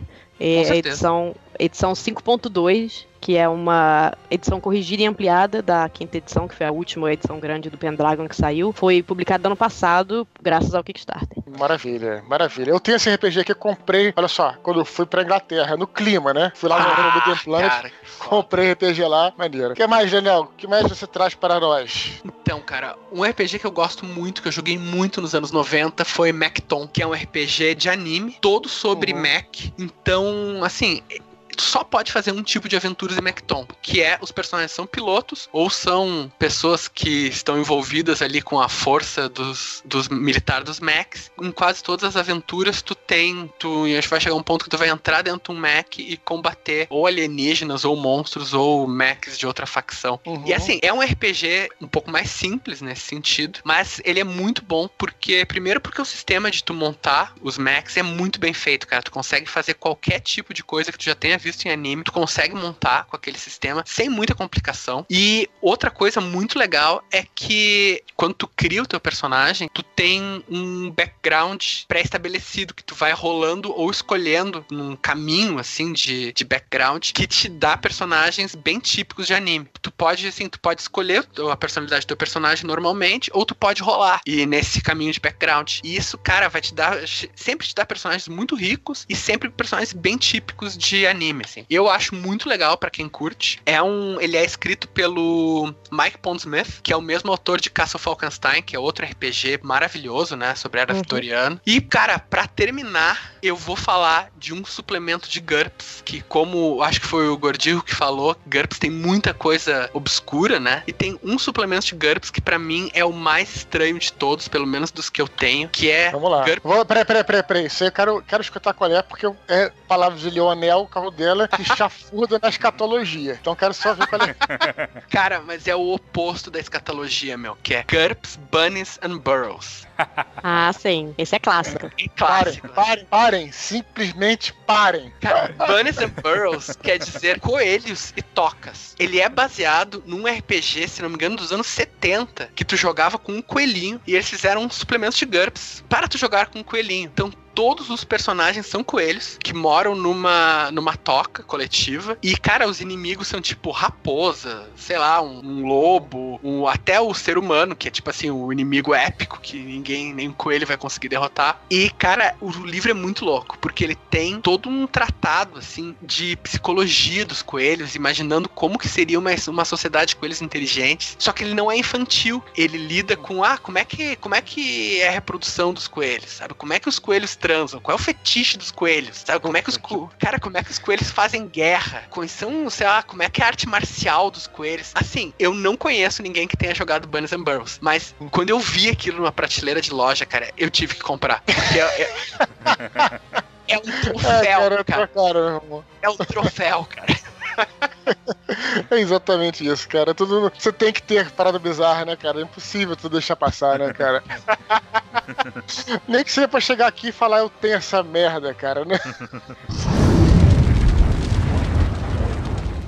Vamos lá, Gordinho, você, cara. 3 menções honrosas aí, cara. Vamos lá. Olha, pelo menos vão vir 2 assim de cabeça que eu tava aqui puxando da mente. Como eu tô na vibe, pelo menos grande parte da minha participação foi com sistemas genéricos, né? Vid, GURPS, Savage Worlds, que é sempre uma coisa que eu gosto. Quando eu quero fugir da fantasia do D&D, eu quero jogar algo genérico que possa ser cyberpunk, ou uma aventura de faroeste, ou uma espionagem. E aí, eu acabei jogando, por insistência de um grupo paralelo à minha mesa, a jogar Unisystem. Vocês conhecem esse sistema genérico do estúdio Eden? Sim. Claro, eu conheço tudo. Ia dizer sim. Ele é conhecido por ser o sistema de Witchcraft, um jogo de bruxas e tudo mais, bruxos modernos, enfim, aquela coisa meio linha Vertigo, né, de magia urbana e tudo mais, assim, supernatural thriller. E também, por conta disso, ter sido o sistema oficial da adaptação de Buffy, a Caça-Vampiros, para RPG. Como a marca Buffy é mais conhecida do que Witchcraft, acabou até que ela fagocitou o nome do Unisystem. Unisystem é um sistema para jogar Buffy, né? Mas, na verdade, ele nasceu com o Witchcraft e nasceu como genérico, né? Agora... Na verdade, o cara que escreveu, só pra uma parte aqui, o cara que escreveu o Unisystem, um desenvolvedor chamado C.J. Carella, ele escreveu bastante coisa pro Rift também. E pra GURPS. Ele escreveu uma opção de coisa dos anos 80. Por isso é tão ruim, já que exatamente. Assim, eu acho o Unisystem horroroso, além da capacidade de xingá-lo como ruim, entendeu? E não tente jogar Rift, então. Pois é, como a Nicole já disse que o Rift é ambientação legal com o sistema ruim, faz todo sentido. O cara é um Midas ao contrário do RPG. O sistema que ele toca vira uma merda. Mas na verdade nem dá pra culpar a ruinzice do sistema do Rift nele, porque o Rifts é cria pura e simples de um cara chamado Kevin Simbieda, que é outro capítulo à parte, mas não vamos entrar nos detalhes. Dá pra fazer um podcast inteiro só sobre Kevin Simbieda. Então, o resultado. Então, o Unisystem é mais um genérico que dá pra evitar, porque esse é bem ruim. Quanto a outras coisas assim mais aí, vamos lá para as minhas duas paixões, né? Star Trek e Star Wars. Star Trek sempre teve também, ele existiu pela Palladium, não existiu, o Nicole? Teve o RPG de Star Trek pela Palladium? Eu sei que teve pela Decipher. A Decipher fazia o Senhor dos Anéis e comprou. A Decipher era uma que sim, ela preferia trabalhar com marcas ou franchises, né? A franquia, que é um termo que eu não gosto, mas, enfim, usava... Não, na verdade, o primeiro RPG do Star Trek, na verdade, foi da FASA, que foi a mesma. Foi da FASA, exatamente, não é Palladium, isso, é da FASA. A FASA tinha o RPG histórico de Star Trek da FASA, com muitos... Fazia o universo expandido, que nem Star Wars, ou seja, começava a inventar naves diferentes pros Klingons, começava a inventar o tamanho do Império Klingon, sabe? Porque isso nada foi definido, mas você tem que jogar isso, né? Então, tá bom, qual é o tamanho do Império Klingon? Qual é o tamanho do Império Romulano? Quais são as principais... Então, aí pra você... Não, o jogador vai perguntar, tem que estar no livro, né? Exatamente. Até se o jogador quiser fazer um Klingon, né? Exatamente. Mas isso era usado quando era necessário nos roteiros das séries. Quando não era necessário, não existia essa bíblia escrita, né? A mesma coisa aconteceu com Star Wars com o RPG clássico da West End Games, o D6, né? Que foi, na verdade, é o RPG que deu nome a muita coisa de Star Wars. A muita coisa. Um monte de raças e planetas, sabe? Classes de naves. Criou o Compnor, criou a inteligência, a Gestapo dentro do Império, né? A polícia secreta do Império. Tinha várias coisas. E ela deu esse RPG tão sensacional pro fã de Star Wars que ele deu sentido a todas aquelas medalhinhas do Império, aqueles botões coloridos, sabe? Sim. No peito de as insígnias de cada almirante, cada capitão do Império. Diga lá. Eu me lembro que eu comprei, inclusive, o RPG do Star Wars antes de jogar RPG. Eu comprei o livro de RPG do Star Wars porque eu já era apaixonado por Star Wars, gastei a primeira mesada, foi R$40 na época, e aí eu comprei o RPG, cara, e achei foda pra caralho, e além de tudo que você tá falando, o RPG tinha era a folha assim de papel, e tinha uns encartes com umas propagandas, que era Judson Império, né? Era muito bom isso, cara. Tinha lá um cartaz, acho que era da Rebelião, Alderan, você nasce lembrado, era foda pra cara. Puta, era foda. Eu não jogava na época e enlouqueci depois que eu comprei até o Source Book, que era melhor ainda. Puta que pariu, cara. Contava a história que a gente nunca tinha ouvido falar. Depois não jogou no lixo, mas a história do Darth Vader, cara. Como ele tinha sido jogado no planeta e tal. Puta, no planeta de lava, era tudo aquilo.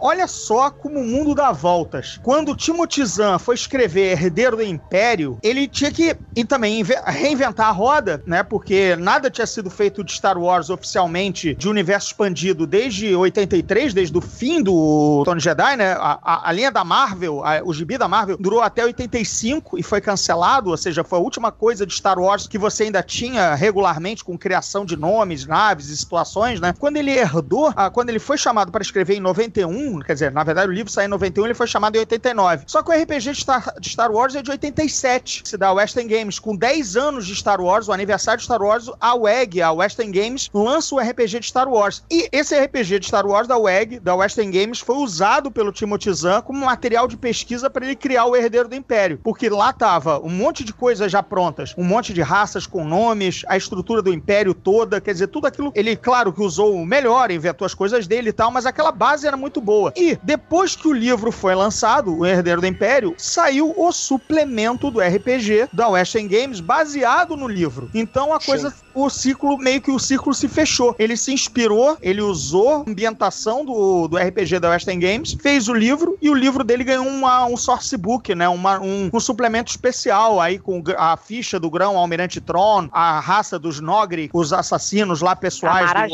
A Mara Jade, exatamente, também em ficha. Tudo isso, a nave do Talon Card, todas essas coisas saíram. Han, Luke e Leia em ficha nova, representando a idade deles, que não era mais a do Retorno de Jedi. Então, assim, pode não ser um RPG muito obscuro, mas eu acho que esse é uma nota de rodapé meio obscura da história do RPG, né? Que Timothy Zahn usou o suplemento, né, pra escrever o livro. O que a gente pode complementar em termos de regra é que a West End Games, né, então ela foi a primeira empresa de RPG a lançar o conceito da pilha de dados, né? O que é pilha de dados? Antigamente se jogava, vai dar um ataque, jogava um D20, ou jogava até 2D10, né? Ou então jogava porcentagem, tudo. E agora a gente tem uma pilha de dados, quer dizer, você, por exemplo, você tem no seu atributo, em vez de você ter força 5, você tinha força 5 dados, ou seja, você jogava 5 dados de 6. E isso é uma conta de pilha de dados que depois foi até usada pelo White Wolf. Também, quando você tem, por exemplo, 5, 6, você tem 6 dados pra jogar. Então, isso que, pra quem gosta de regra, é uma, enfim... Uma mecânica que surgiu com a WEG, né? Isso. E outra parte legal...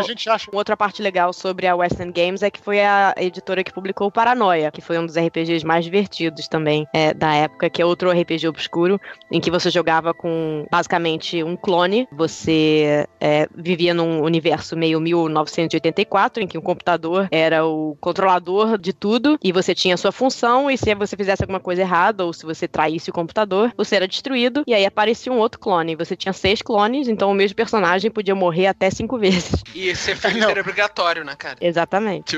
A frase do Paranoia era: você está feliz, cidadão? E não ser feliz era traição, e traição punida com a morte. Exatamente. Legal, só uma coisa de desdobramento bizarro de RPG pra outra mídia, né?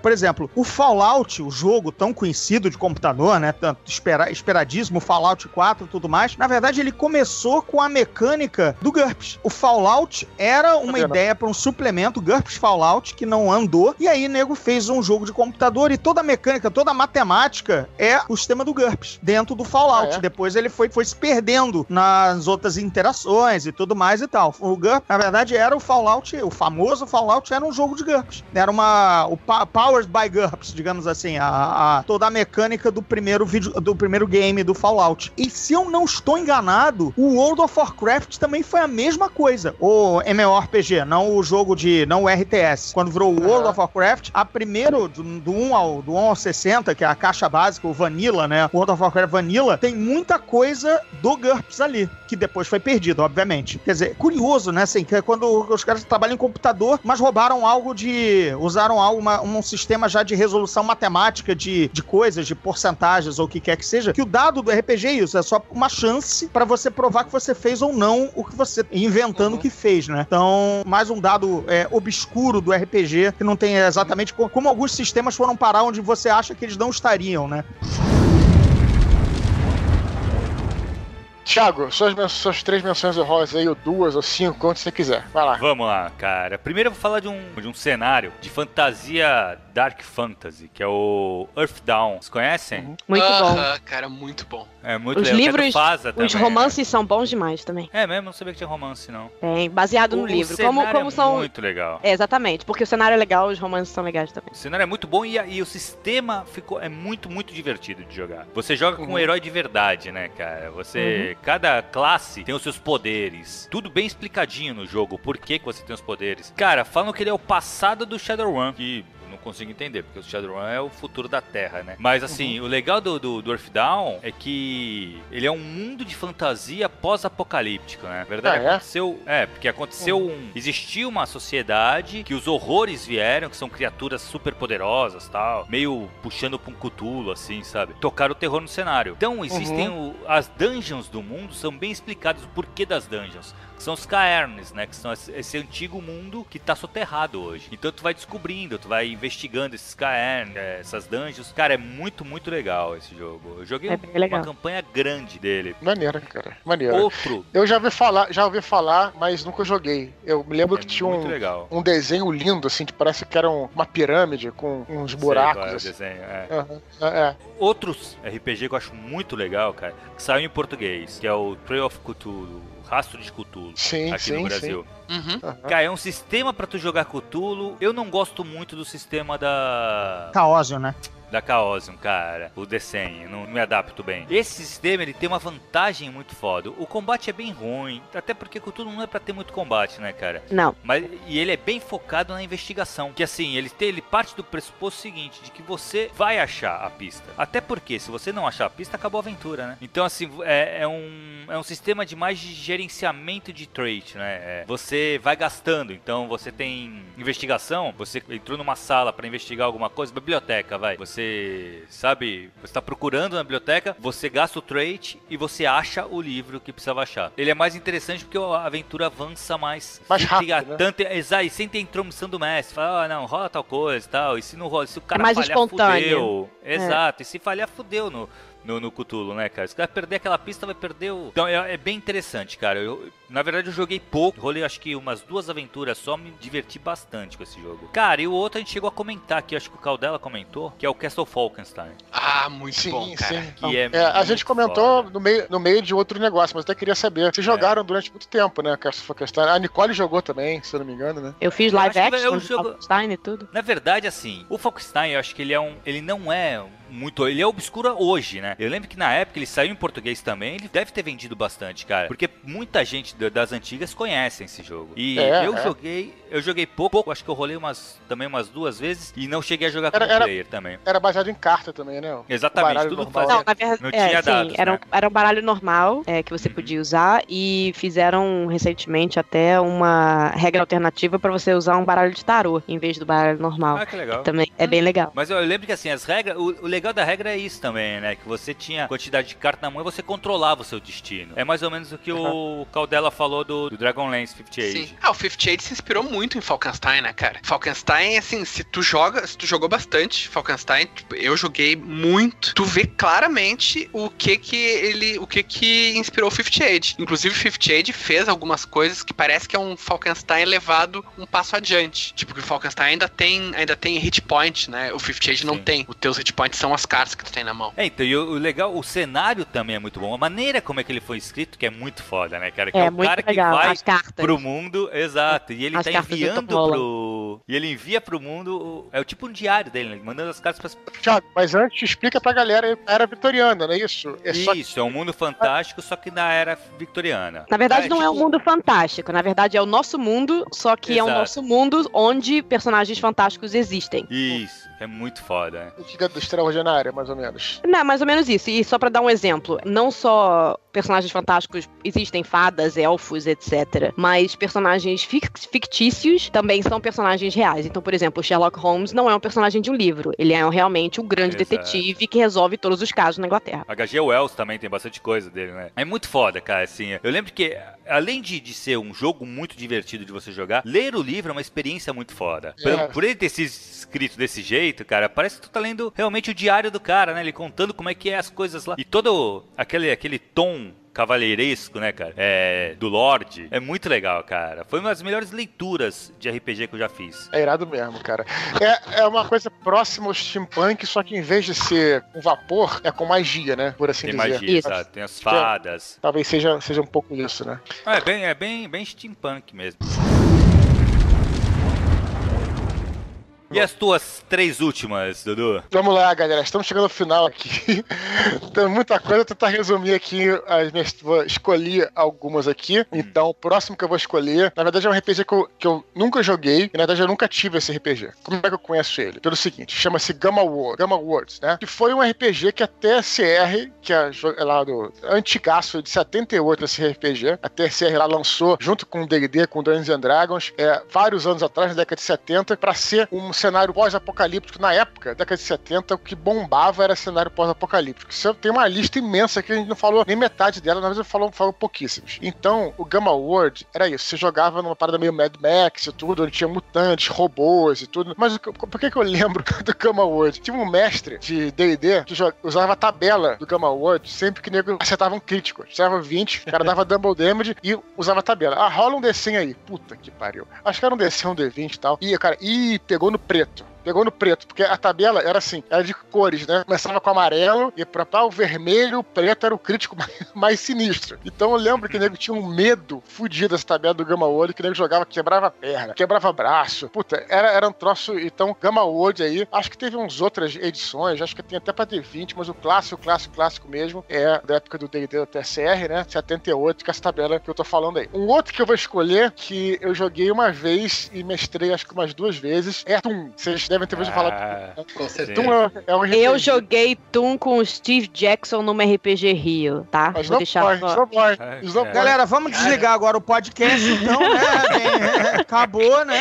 Acabou. Não, só pra dizer, Toon é, como diz o nome, é um RPG que o Dudu, obviamente, vai explicar melhor, mas baseado em desenhos animados, tipo Tom e Jerry, Hanna-Barbera, Pernalonga, Papaléguas, etc.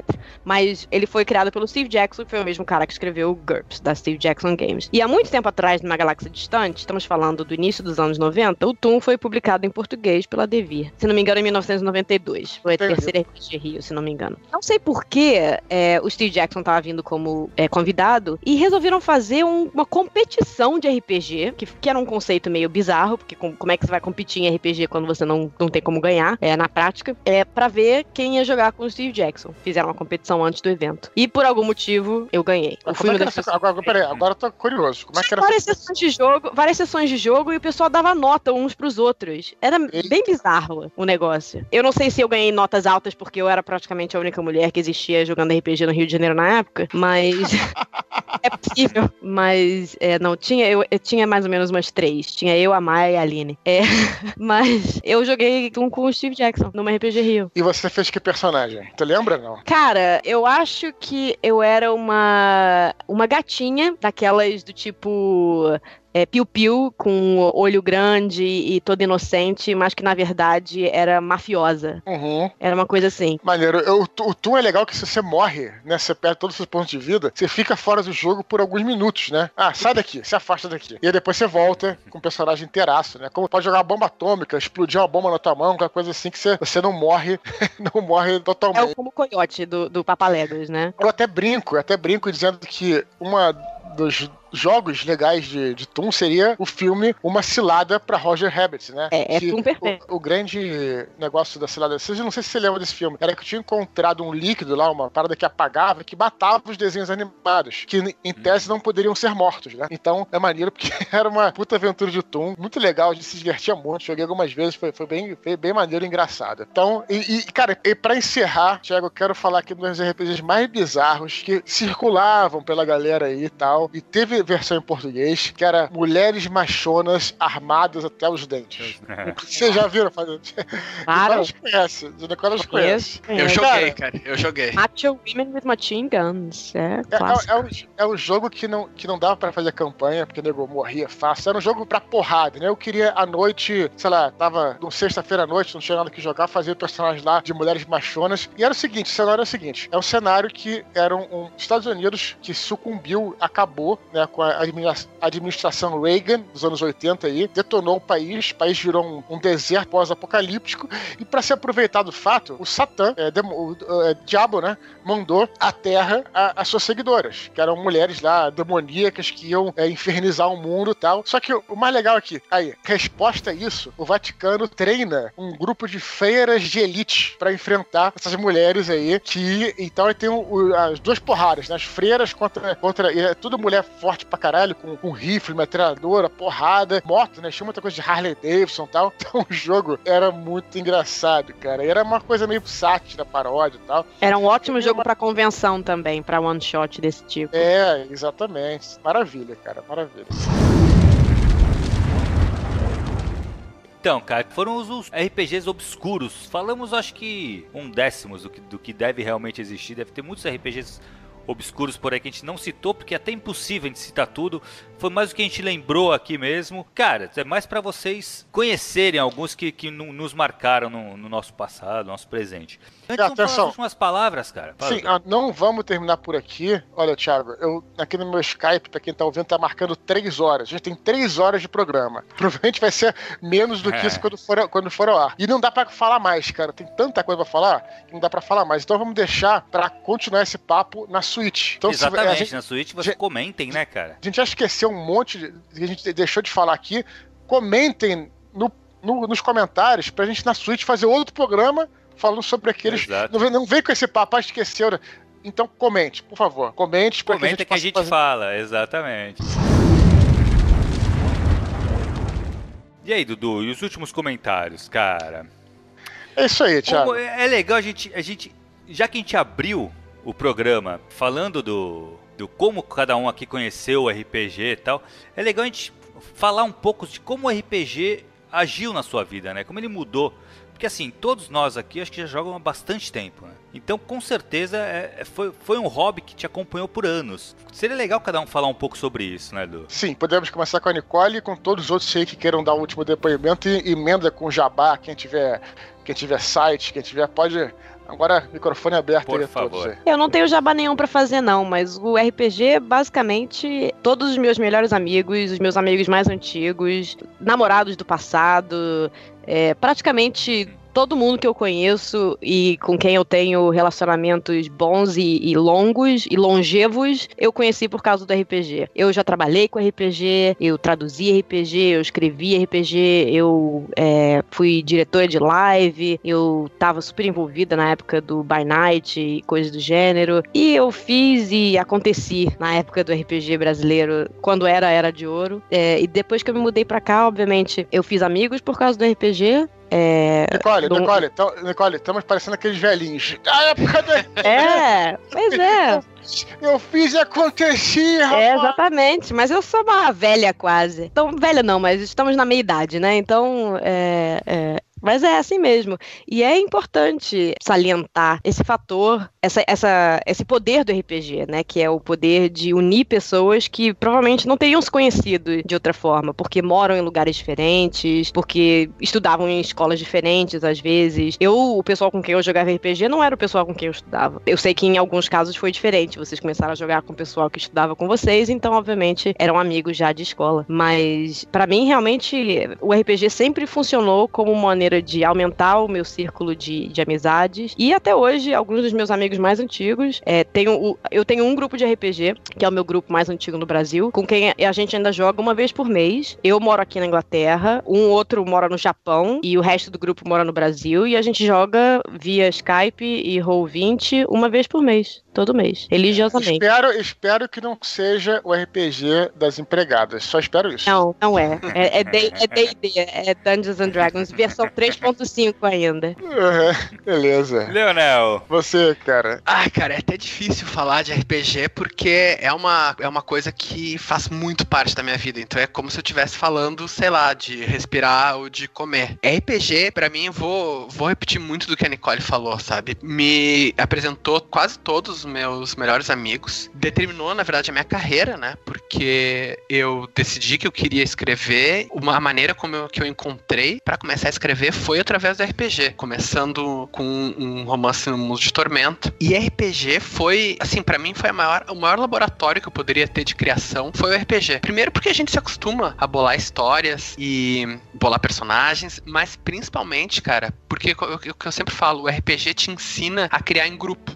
No RPG, tu necessariamente tem que deixar de lado o teu ego e a noção de achar que tudo que tu cria é perfeito e retocável, e tu cria em grupo, cara. E isso pra mim é o fundamental, e foi uma das coisas que mais me ajudou na minha carreira, porque o Dudu sabe até melhor do que eu, que a gente precisa lidar com editores, a gente precisa lidar com o pessoal da revisão, do copydesk, e a gente não pode simplesmente achar, né, que o nosso trabalho, o nosso texto é perfeito e retocável. A gente tem que estar aberto a criar em grupo. E pra isso o RPG foi fundamental. E assim, eu ainda tenho uma coisa que quando eu era adolescente, assim, no início adolescente, da adolescência, eu era muito tímido. Eu realmente era o cara, assim, que tinha dificuldade de falar. E várias pessoas que me conhecem hoje em dia não acreditam nisso. A minha esposa mesmo, ela sempre fala assim, nossa, tu não é tímido, tu não tem nada de tímido. Mas, assim, o que me ajudou a vencer a timidez foi o RPG. Porque era um ambiente em que, nos anos 90, né, a gente chegava numa livraria e podia pedir pra jogar com um grupo. Chegar assim, pô, e aí, posso jogar com vocês? E geralmente tu era bem aceito. E tu, daqui a pouco, 15 minutos depois, tava jogando com estranhos e falando e interagindo através de pelo meio do jogo, né, que acabava te dando uma maneira de aprender a interagir socialmente melhor. Então, assim, cara, pra mim, também foi nesse aspecto muito importante. Eu posso dizer que eu devo boa parte do que eu sou hoje em dia ao RPG, que é um passatempo de nerd, mas é um passatempo de nerd que só melhora a nossa vida, né? Maravilha. Leonel, algum jabá para encerrar alguma coisa, não? Ou não? Nada por enquanto? Jabá, cara. Jabá. Comprem os livros da Nerd Books e o pessoal que quiser ver streaming de RPG, eu tô jogando com todos os criadores de Tormenta, mais ou menos 2 vezes por mês, no Twitch, né, que é uma plataforma de transmissão, pode ser de videogame ou de RPG, e a gente tá jogando, procurem lá Guilda do Macaco, tem também no YouTube todos os episódios da Guilda do Macaco, a gente joga nas terças, e geralmente é bem divertido, tem bastante interação com o público, a gente joga Tormenta RPG, é fantasia medieval clássica, tem bastante humor, né, porque a transmissão ao vivo sempre acaba gerando bastante zoeira, mas, enfim, estamos nos divertindo bastante e queremos que o público se divirta também. Godinho. Opa, vamos lá. Considerações finais, eu não vou falar muito diferente do que já os meus antecessores disseram. Aliás, predecessores, não sei. Quem veio antes? Por quê? O RPG me deu também os meus melhores amigos. Aconteceu a mesma coisa com a Nicole, eu não mantive os laços de amizade que fiz no colégio e até também nem muito na faculdade, apesar de eu ter ensinado muita gente a jogar RPG na faculdade, que eu entrei em 91 e saí em 94 da FRJ, da ECO, Escola de Comunicação, Jornalismo, e sim, pessoas que vieram de vários outros pontos da cidade para se conhecer, para formar esse grupo, que é não o grupo do fulano, o grupo do Beltrano, e esse é o núcleo de amizade que eu mantenho há 25 anos, 26 anos, são as mesmas pessoas que eu vejo aqui toda semana na minha casa, e depois nos outros dias para sair para beber são as mesmas pessoas pra gente comentar o que ocorreu no jogo passado. Então o RPG me deu meus melhores amigos, me deu o irmão que a vida me negou. Meus pais só tiveram a mim como filho único, então tem o Oswaldinho, que eu considero meu irmão, foi o meu melhor amigo no RPG e tudo mais. Todo esse grupo veio de lá. Me ensinou, também deu a disciplina criativa, né, uma grande ferramenta, um laboratório. Diabos, toda semana você tem que inventar uma história diferente, ou ver pra onde vai um personagem, que decisões ele toma, que ramos, pra onde vão aquelas histórias todas.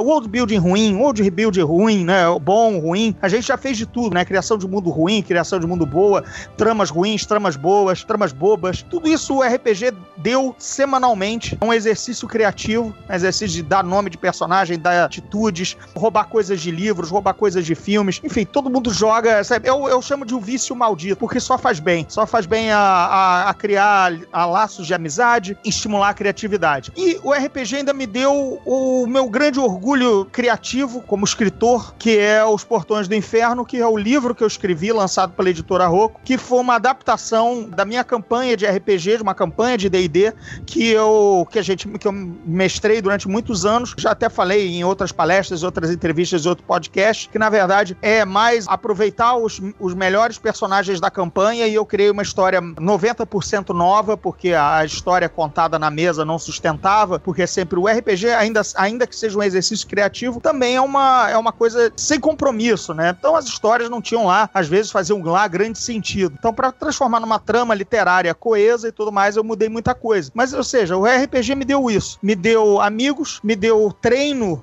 criativo, treino narrativo, e ainda me deu a capacidade de me tornar escritor, inspirar e transformar e imortalizar aquilo que a gente fez à mesa. Como a gente se trata no RPG, né? Porque o legal de falar que você joga RPG é que você fez tudo aquilo, né? Parece papo de maluco, né? Não, lembra quando eu matei o Lich? Não, você não matou ninguém, amigo, né? Não, e quando a gente invadiu a Apple pra roubar aquele novo projeto do iPod, não, cara, ninguém fez isso, você não matou ninguém, você não invadiu a Apple. O Eduardo tava comentando com o irmão dele, né? Brincadeira. O irmão dele matou alguém. Não, quero deixar bem claro que meu irmão não matou ninguém. Só foi no RPG, né? Assim, não é um negócio assim.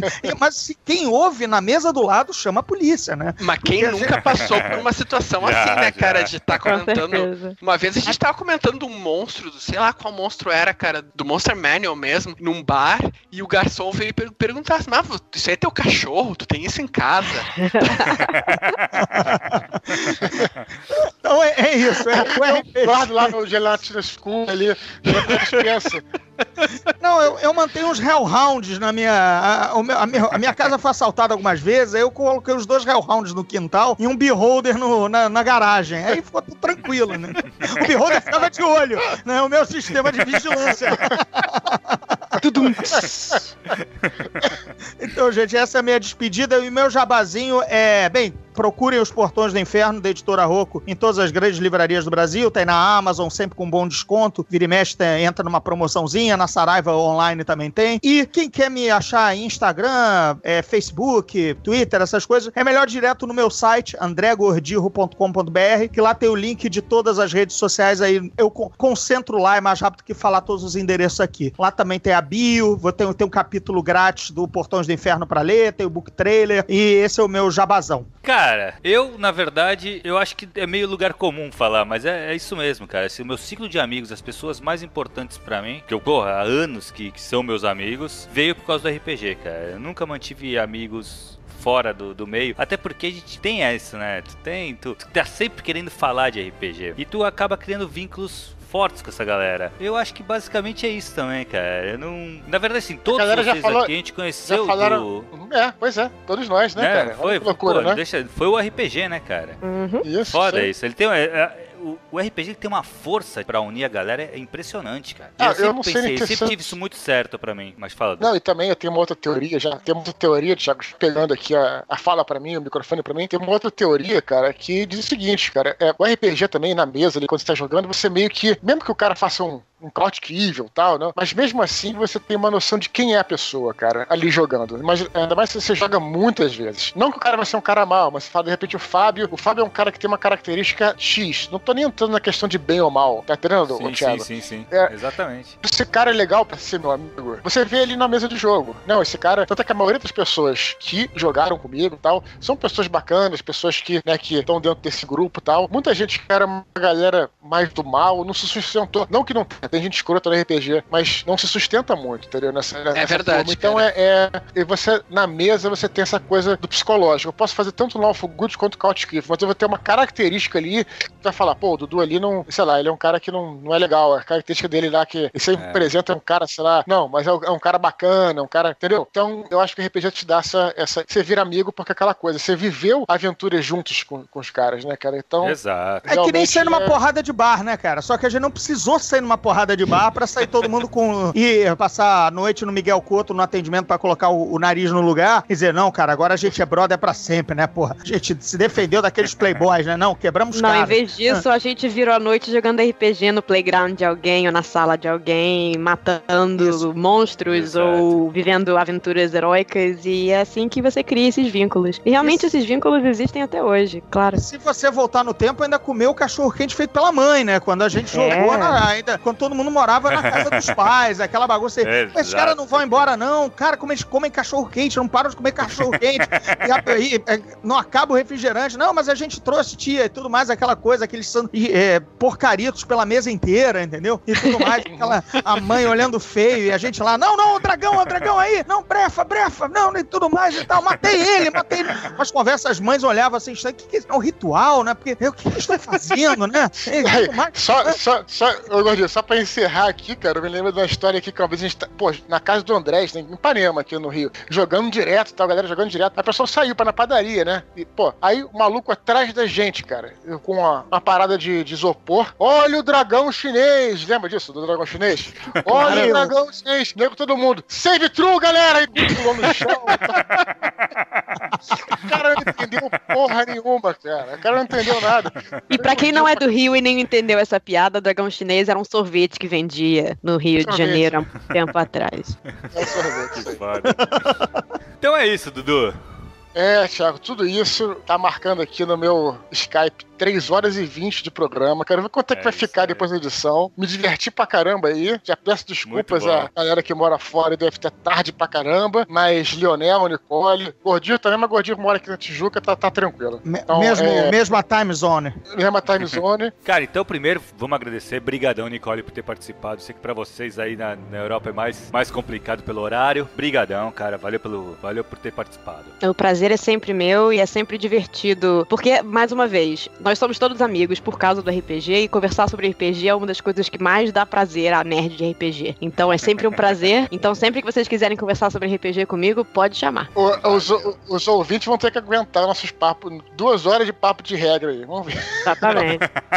Os engarrafamentos estão longos hoje em dia, cara. Acho que quanto mais longo o podcast hoje, até mais ajuda, sabe, cara? Pode crer, né? Caldela, cara, valeu de novo, cara. Brigadão. Que isso, cara. Obrigado por terem me chamado. E sempre quiserem falar de RPG, eu sempre vou estar aqui e sempre vou me estender demais também. Você é o time do RPG, né, cara? O Leonel é engraçado que eu escrevi e-mail chamando a galera pra participar. Primeiro eu respondi, não, eu participo com certeza. Cara, já traduzi RPG, já sei tudo. Não deixe de me chamar, porque só faltou me mandar uma intimação por carta, cara. O Dudu, assim, tipo, vocês conhecem esse RPG e Mutants Masterminds. Eu traduzi toda a linha de Mutants Masterminds. Eu fui editor de Mutants Masterminds. Eu não sei. Cara, foda que a gente não falou de Mutantes Masterminds. A gente não falou, cara. Deixa pro próximo, tem desculpa pra gravar outro. Vai, faça o it. Godinho, cara, primeira vez que participa, cara, seja bem-vindo. Obrigadão, cara, valeu mesmo ter participado desse. Podemos contar. Então, era isso que eu ia dizer, olha, desculpe alguma coisa, se eu sujei, se eu quebrei um copo, entendeu? Se eu deixei o banheiro sujo, mas enfim, não tinha papel, tive que me virar com a toalha. Tu não pode castar um Sea Servant, não, pra limpar, cara? Não, eu já castei hoje pra outra atividade corpórea, então não posso usar agora pra essa. Piada, 18 anos, tem que decorar 2, né? Mas claro que eu aceito, enfim, a Nicole acertou. É o tipo de coisa que você, se não está jogando, quer falar sobre, né? RPG tem esse vício que você, na verdade, continua jogando mesmo que você não esteja, porque você ou tá discutindo regra, ou lembrando velhas histórias, ou até mesmo pensando em outras campanhas que você ainda vai ter que encaixar o tempo pra jogar, né? Porque, não sei se você acho que todo mundo passou por isso, né? Tá jogando uma, mas já tá de olho na próxima. Praticamente uma prostituição do RPG, sabe? Você tá saindo com uma campanha, mas tá pensando na outra. Já a outra tá dando mole, sabe? Tipo, eu tô jogando Curse of Strahd, mas já tá todo mundo de olho no Storm King's Thunder, entendeu? Que é a próxima grande de 5ª edição, sabe? Então, já tá fazendo personagem... RPGista, por definição, é promíscuo, né? Não, com um bando de puta velha. Com certeza. Veja o número de sistemas que a gente falou que passaram, né, pela cama, digamos assim, né? Pela nossa mesa de RPG, né? Assim, não, eu adoro D&D, mas hoje eu dei uma saidinha com o Castle Frankenstein, entendeu? Eu joguei um Ars Mágica ontem, mas, pô, de repente rola um Mage hoje, entendeu? Parece um atleta sexual do RPG, né? Se o nerd RPG, por definição, nunca pegou ninguém, pelo menos sistema de RPG a gente passou na cara, né? Todo mundo... Uma putaria. Então, essa é a minha consideração final. Não tem mais o que falar depois disso, né, cara? Eu encerro. Boa, Dudu. Então, cara, esse foi o RPGs Obscuros. Beleza, Thiago. Então, mais uma vez, senhores ouvintes, comentem para que possamos fazer uma suíte bacana aí, baseado no que vocês vão dizer, os novos nomes de RPG que vocês vão trazer aí pra gente. Guardamos seus comentários. Certo, Thiago? Certíssimo. Espero que vocês tenham gostado e até a próxima.